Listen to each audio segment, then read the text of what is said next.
Büyük Tanrı'nın adı bilen yine şuun D ayının 20'si Perşembe erti Cuma diyorlup duran gecesi. Bojnu çehrine verilip Hacı Behmet Sattar Aydın Sağlamçın muştağı bilen bilelikti.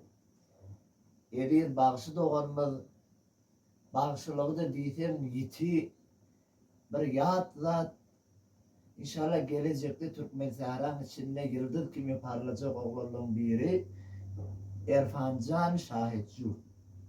Erfancan Şahitcu. Şon hormatlı oğuzun notur.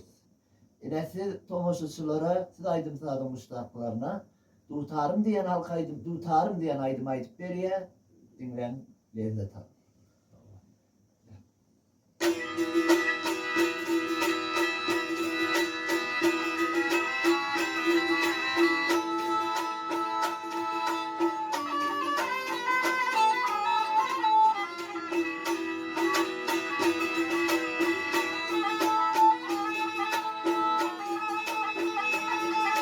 Uygudu simit kar babağımırın mihir ihlasından düren uçarım.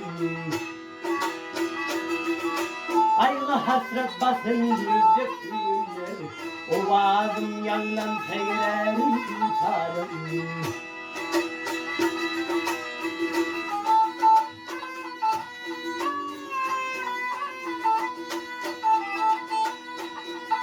Ay oğlum bak şu oğlanlıkta oynani çuval bak şu ummanımla boylani şükür bak şu arnamızlık tayrani millağın kulunla sayran tutarım.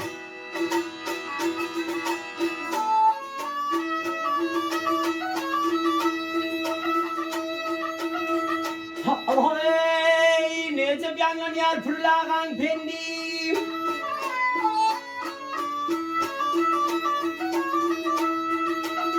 Ay necip yangan yer fırlağın pendi. Seneden har saklan baynamaz şimdi.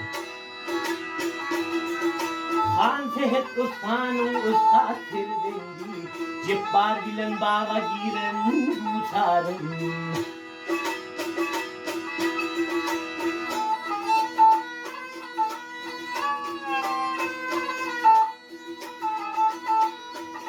Hay Türkmezini dinger hanımanına, saçaktaki pak mukaddes nanına. Haynına var şanı devru şanına, dilli sana devru devran tutarım.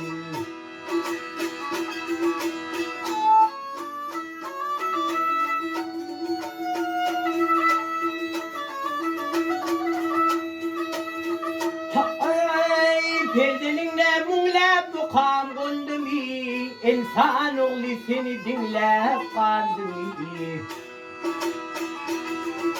Han sehet ustanın ustad sirdendi, cebbar bilen bağa giren tutarım.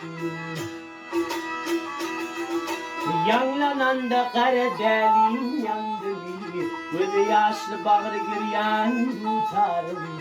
Halifan kolumla sayran tutarım.